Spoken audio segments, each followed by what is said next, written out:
இங்க இருக்கக்கூடிய பேர் வந்து பாத்தீங்கன்னா தன்னோட குழந்தைக்காக ஒரு ஃபிஷ் பிடிக்குது. பட் அந்த ஃபிஷ் ரொம்பவே பெருசா இருக்கனா அவங்களோட குழந்தைங்களே அதை சாப்பிட்டுருமா அப்படின்னு சொல்லிட்டு பயப்படுது.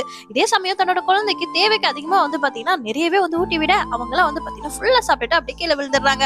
அந்த சமயத்துல அதுக்கு அணி சாப்பிடணும் அப்படின்னு சொல்லிட்டு ஆசை வருது. சோ அம்மா மரத்து மேல ஏறி அந்த கூட்டை வந்து கீழே தள்ளி விடுறாங்க. உடனே அதுல இருக்கக்கூடிய பீஸ்ல இவங்களை துரத்தி வந்து அப்படியே கடிச்சிடுது. இருந்தாலும் வந்து பாத்தீங்கன்னா அவங்க கீழே மணல்ல விளையாடிட்டு சந்தோஷமா இருக்காங்க. அவங்க அழுக்காயிராங்களே சொல்லிட்டு அம்மா வந்து பாத்தீங்கன்னா வாஷ் பண்ணி அவங்களை மறுபடியும் வைக்கிறாங்க. ஆனா அந்த சமயத்துல அங்க இருக்கக்கூடிய ஒரு மங்கி பாசமா அவங்களோட குட்டி கூட விளையாடுறத பார்த்த உடனே இவங்களுக்கும் ஸ்மைல் பண்ணும் அப்படின்னு சொல்லிட்டு அந்த பேர் காசு வருது. தன்னோட குட்டி முன்னாடி வந்து பாத்தீங்கன்னா அவங்க ஸ்மைல் பண்ண அப்படியே வந்து இவங்க எல்லாருமே பயந்து ஐயோ அப்படி சொல்லிட்டு ஓடிடுறாங்க. இப்படி இருக்க சமயத்துல வந்து பாத்தீங்கன்னா ஒரு பாலுக்காக உல்ஃபோட அம்மா வந்து பாத்தீங்கன்னா அவங்களோட குட்டிகளுக்காக வந்து மிரட்டி இந்த குட்டிங்க கிட்ட இருந்து அந்த பாலை வாங்கிடுது. ஆனா அந்த சமயத்துல கரெக்டா நம்ம மதர் பேர் வந்து பாத்தீங்கன்னா அந்த இடத்துக்கு வருது. அது மட்டும் இல்லாம முறைச்ச உடனே பாத்தீங்கன்னா அந்த பாலை தூக்கி போட்டு அவங்க எல்லாமே ஓடிடுறாங்க.